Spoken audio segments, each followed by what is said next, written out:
Assuming that you believe that the brain is the source of our thoughts, in theory, it is possible in the future that we will have technology that will eavesdrop into our inner thoughts and private thoughts. I don't think that we've gone there yet, but it will happen someday, and I think we need to be prepared for it.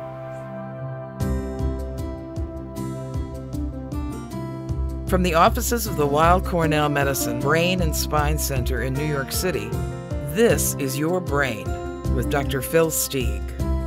Internationally renowned scientist and researcher, Dr. Phil Stieg is neurosurgeon-in-chief of the New York Presbyterian Weill Cornell Medical Center.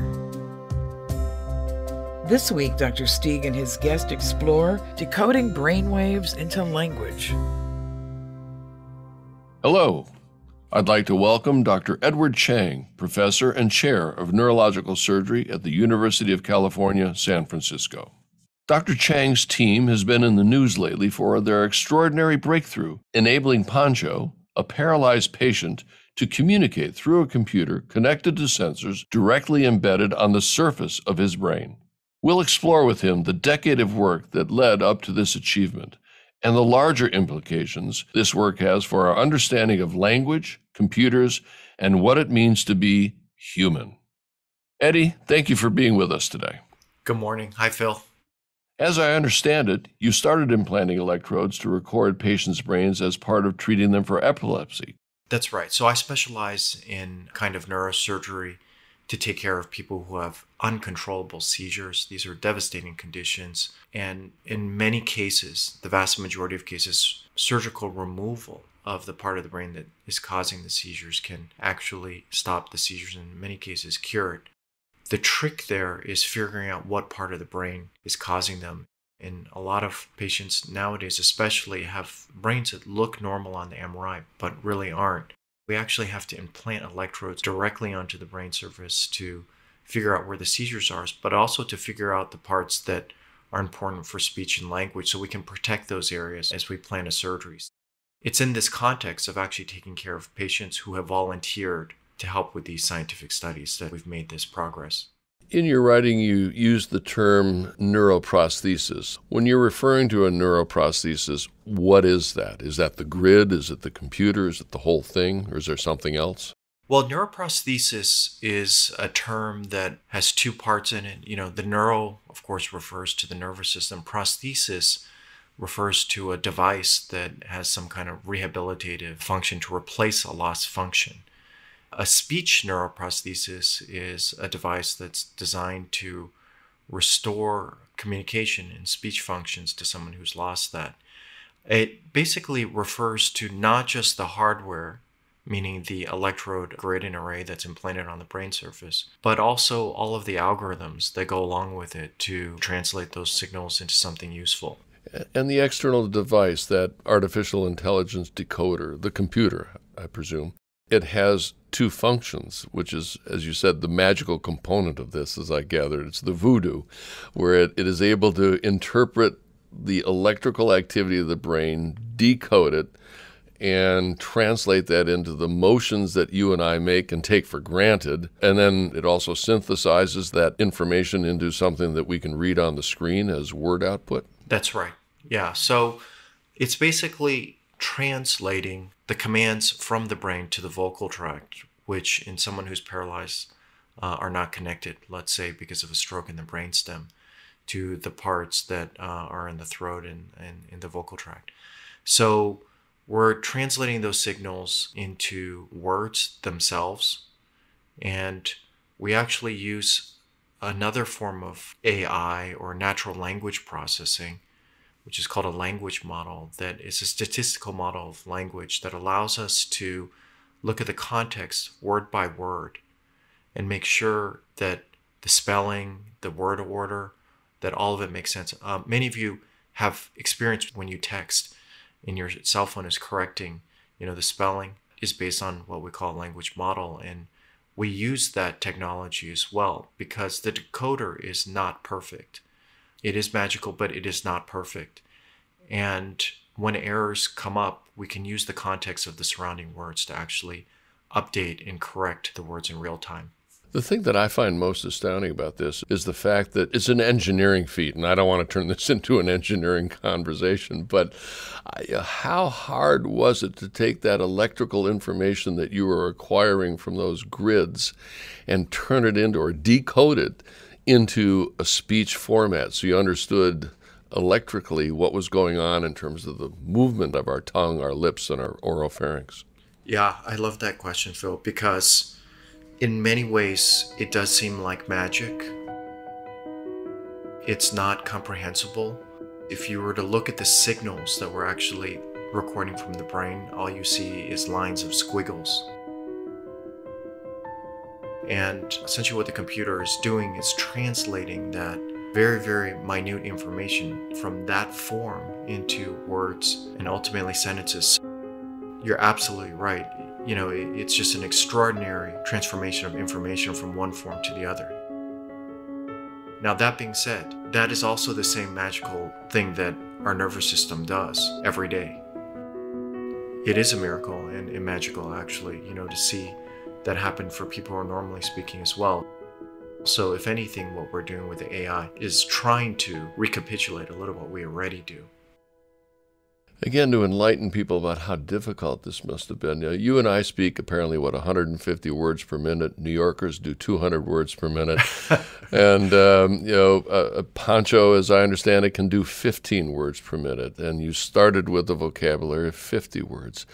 What was the process? I mean, how did you train him? He couldn't talk. He couldn't respond.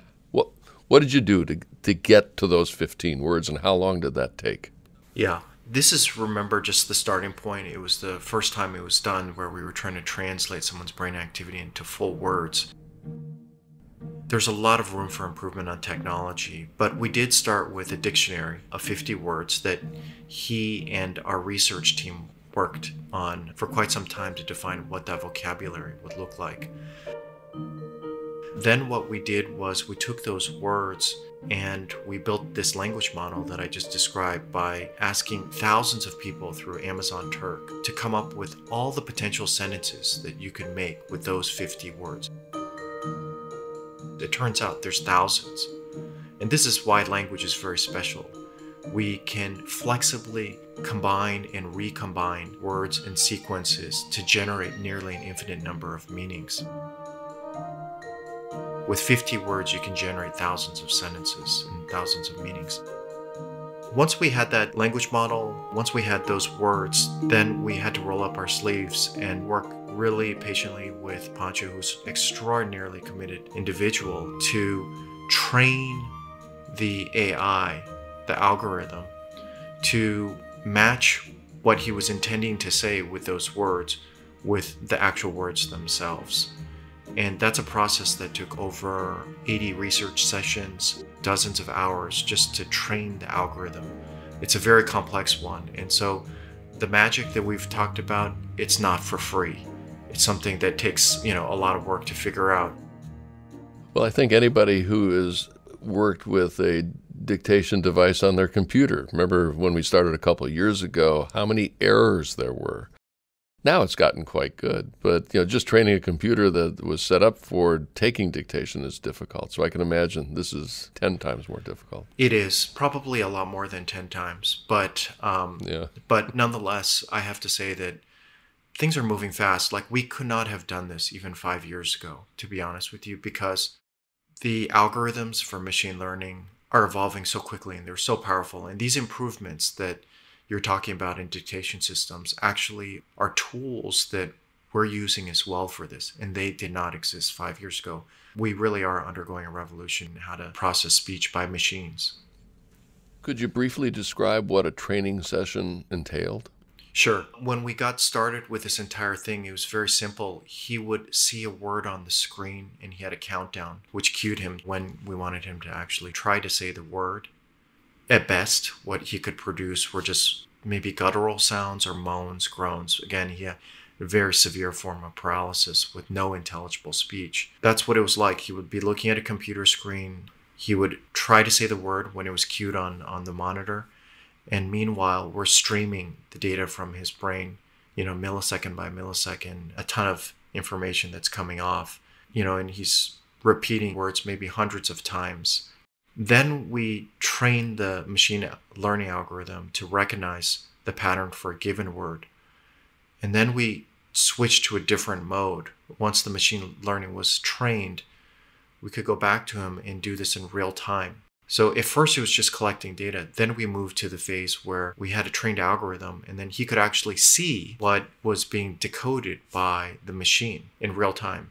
And it did take a lot of work to figure out how to do this in real time. It's not a trivial feat, because we knew that we could do this given, a couple of weeks or months to process the signal. But now we had to figure out how to do this all like within milliseconds of actually decoding the words. That was really the early process. A little bit boring, to be honest with you, and painstaking, but it did work. It's a reminder to us of how much, we take for granted our ability to express ideas fluently. Yeah, incredible. Do you anticipate down the road? We're all familiar with Alexa, Alexa, do this, do that. Is that kind of where we're going with all of this? A lot of related technology. A lot of the AI that is there for communication systems that include speech recognition, natural language processing, these are tools that we are using. We are watching closely and actually now participating with companies that are really evolving these technologies to new levels, because we do think it's relevant. These are not what they were intended to do, to decode brain activity, but they certainly have a lot of power to do so. Does Pancho hear a voice, or is it just the words that are seen on the screen when he's communicating? Right now, we are just working on words on a screen that are decoded from his intentions to speak. We are working right now on speech synthesis. That goal is, I think, harder for various reasons. Our goal really is to create an interface that he can speak like the way you and I are doing right now. So let's talk about that. I can't imagine what it would be like being aphasic, unable to speak for 20 years. All of a sudden I get hooked up with these scientific wizards, and now I'm communicating. What was the emotional and physical response that Pancho had to all this? As I alluded to earlier, the progress initially was very incremental and required a lot of training up front. As you can imagine, the trials were incorrect more than correct in the beginning, probably even chance level. But the beauty of it is that the algorithm learns and it improves over time. I clearly remember the sessions where it seemed like there was what you and I would describe as an epiphany, that it was starting to do things reliably and the words were coming out what he intended. And we knew it, even though he couldn't say it, we knew that that was what he was feeling, because after some of these correct trials, he would giggle. And he would shake actually in his chair because he was giggling and so happy to see that happening. The thing is that sometimes it was like actually even disruptive, because when he would giggle like that, it actually caused the next word to be decoded wrong. So we actually had to instruct him to control his emotions a little bit and slow down, because it was causing interference and artifacts in the signal. But overall, of course, that was a wonderful thing to do, because that's what the whole project was about, was restoring this. And it was very emotional.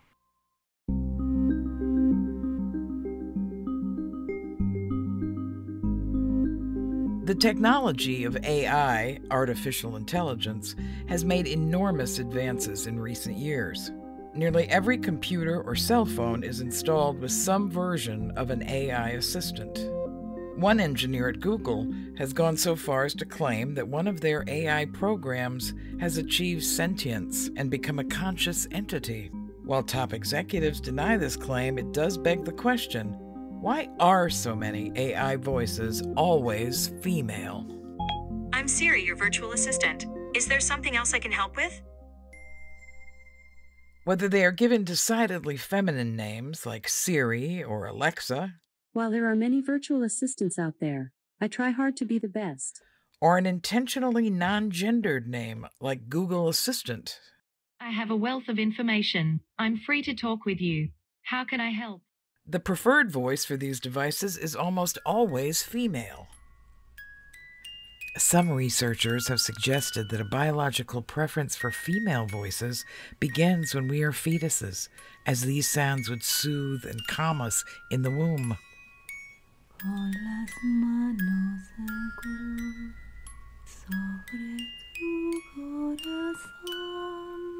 The late Stanford professor Clifford Nass had a more sociological explanation based on deep-rooted cultural sexism. He reasoned that people tend to perceive female voices as helping us solve our problems, while they view male voices as authority figures who tell us the answers to our problems. We want our technology to help us, but we want to be the bosses of it, so we are more likely to opt for a female interface. And one last theory posits that we avoid giving computers male voices because of our memories of Hal. Open the pod bay doors, Hal. I'm sorry, Dave. I'm afraid I can't do that. This mission is too important for me to allow you to jeopardize it. The smooth-voiced homicidal computer from 2001, A Space Odyssey, may have put us off the idea of talking to a male computer ever again. Listeners of This Is Your Brain can now sign up for our new email newsletter. Get advance notice of future episodes, as well as access to fascinating bonus material from past episodes exclusive to newsletter subscribers. Sign up today at thisisyourbrain.com. Eddie, can you tell us, how is the brain similar or different from the computer that you're teaching in AI? Oh, wow. That's I think, very important question that that we think about every week, because we're trying to come up with models that can explain brain activity, and a lot of those are what we call computational models. There is definitely, the brain and computer nowadays are both information processors. They both use electrical activity. In the brain, it's in the form of what we call action potentials. These ways that we transmit information and process it and transform it. And computers do the same. I think nowadays, a lot of the innovations that we're seeing in AI, deep learning, for example, are inspired by the architectures of the brain. And now we are also learning that some of those architectures that have been developed in computer science actually do a really good job at explaining brain activity, which means that we might be at this point where we can appreciate that there's convergence actually between what's happening in computer science and neuroscience, which is a very exciting, provocative idea. But I think that's where the similarities almost end. And there's so much more that, let's say, a computer can do that we as humans cannot, in terms of the precision, in terms of the scalability. But there is something about the human brain that is so adaptive, that is so intelligent, that goes way beyond pattern matching that the best computers are doing right now. Creativity, all of those things can be emulated. Some of it can be emulated perhaps by a computer, but it's not the way the human brain works. And I think about that question every week when I go to the operating room. I think, there are parts that do language, there are parts that control our hand, our emotions, etc. It's extraordinary to think about the brain as a computer, though, Phil, you and I know that it certainly doesn't look like one. The fact that what we see and what we feel with our fingers is extraordinary, but it's not a computer. You and I have both been to too many AI lectures where the individual is telling us that it's going to take over our life by 2040, You and I are going to be irrelevant. Give us a sense from your point of view, the pace at which AI is going to become an important part of our lives. I mean, it already is to an extent with Alexa and things like that, but the things in terms of taking over what humans do on a routine basis. Well, I think that right now we are seeing this explosion in the application of AI. The fundamental principles of it are relatively old now, even, decades. It's really the availability of data and new computers, basically, that have enabled this rapid explosion. But the fundamental aspects, I think, are still relatively impoverished compared to what our brains really do. I think that what we're seeing is an explosion in the applications to new problems where you've got to transform one data to another form that's very complex, like, for example, from brainwaves into speech or words. That's perfect because it's a pattern recognition problem that a computer can solve. The bigger challenge that I see is what some people refer to as, general artificial intelligence, the thing that emulates what we as humans do, that gives us common sense, that gives us a lot of the intuition that allows us to make inferences about the future and how we make decisions. That, I think, is farther off. I think that for sure is on the horizon and coming. But in terms of completely eliminating, I think that we need that next big conceptual breakthrough about how to design these machines. We're a long ways from having our frontal lobes taken over. You mentioned it earlier. I really wanted to touch on this. You're in the thick of it, but I'm curious about what your thoughts are on the ethical components of what we're doing now and where this might go. What are your thoughts on that?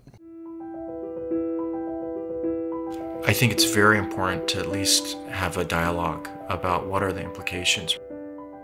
Right now, we are working on decoding what someone is trying to say from the part of the brain that controls the vocal tract. That, by definition, is what someone is intentionally and volitionally trying to communicate. Assuming that you believe that the brain is the source of our thoughts, in theory, it is possible in the future that we will have technology that will eavesdrop into our inner thoughts and in private thoughts. I think the key questions that are going to be about that have to do with privacy. They have to do with autonomy, meaning to what degree do we as individuals have control over that versus, let's say, a company that makes a device that can decode that information. These are questions that are first and foremost in our minds. And I don't think that, realistically, we've gone there yet, but it will happen someday. And I think we need to be prepared for it. In reality, what AI and the brain are interacting currently is, like you said, it's in speech function, motor function, visual functionality. We're a long ways away from a computer understanding our frontal lobes, our judgment, our emotion, and how we integrate things. So probably won't happen in our lifetime, although it would be exciting if it did. Yeah, I agree. I think that there's some really fundamental things that have to be addressed. And this is not an easy problem, by the way. It's not like you can just record from one brain spot and understand the way the brain works. The only reason why people can do as well as they do after brain tumors and epilepsy surgeries is because there's this massive redundancy and it's extremely distributed, this information. No one brain area stores all of that kind of information. And there's no technology, actually, that can then process that in the resolution you would need to do it. I do think that it is far off, but I do also think that it's possible someday. Yeah. Oh, I do too. Not only is there no one brain area that we can map, but also your brain will map slightly differently than mine. So if we're talking about mass production of these things, yeah. In my mind, it just becomes very overwhelming. Absolutely. I think that there's no question that every technology in this space has to be customized for an individual because that's who we are, and our brains are the biggest expression of that individuality. Yeah. You wrote that you anticipate being able to apply this to people that were born without the ability to speak, say in cerebral palsy or something like that. I would imagine that's going to be more challenging. Do you think that if you were born without the ability to speak, those parts of your brain are underdeveloped? Is that what's going to make it more challenging, or the fact that they just never knew? I think both of those are going to be factors that make this hard to predict. The other side of the coin is there's a lot of reasons to be very optimistic about it. The young brain has the ability to learn and reorganize in ways that is very hard to do. Just like it is, it's easier to learn a new language, for example, when you're very young compared to later in life. Instead of like a new language, let's say, what about learning to use a neuroprosthetic device for the first time for that first language? We think that it could be very important because if a child does not have the ability to produce language and to express it, there's other potential consequences cognitively and beyond that may come along with that. And so allowing children who've never been able to speak to have that expressive form may actually go way beyond language. And this is, again, an open question, but I think it raised a lot of opportunities to see if this is possible. And we won't know until we actually do it and try. What was the funniest moment that you had with Pancho? Did he try to crack a joke, or was just his giggling something that just made all of you feel elated that you were getting there? I think that the funniest, maybe one of the funniest, was seeing some of his creativity come through. One of the things that shocked me was that when we came in to do one of our research sessions and we were setting things up, he was doing an online class to learn French. And I just couldn't believe it because, when he came to the country, he'd only spoken Spanish. He basically had learned English after he was paralyzed, and he never spoke English actually, but he understands it and can write and can hear it, and process the sounds. But the thing that kind of struck me about that when we observed him learning French was, I think it's just a really testament to him and human will to overcome obstacles. Yeah. It was funny, but also extraordinary and inspiring too. Dr. Eddie Chang, thank you so much for being with us today. You've made the complexity of speech understandable to us, but you also given us great hope for individuals that have lost the ability to speak or never had it, that they might gain it through artificial intelligence and computer decoders. Thanks so much for being with us. Phil, thanks for having me. It's been great. Thank you.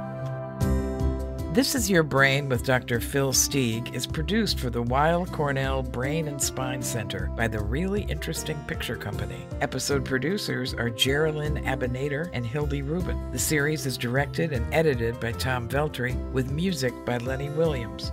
The announcer is Allison Power. Please sign up for our newsletter and get access to special episode-related bonus content at thisisyourbrain.com and follow us on Facebook at This Is Your Brain.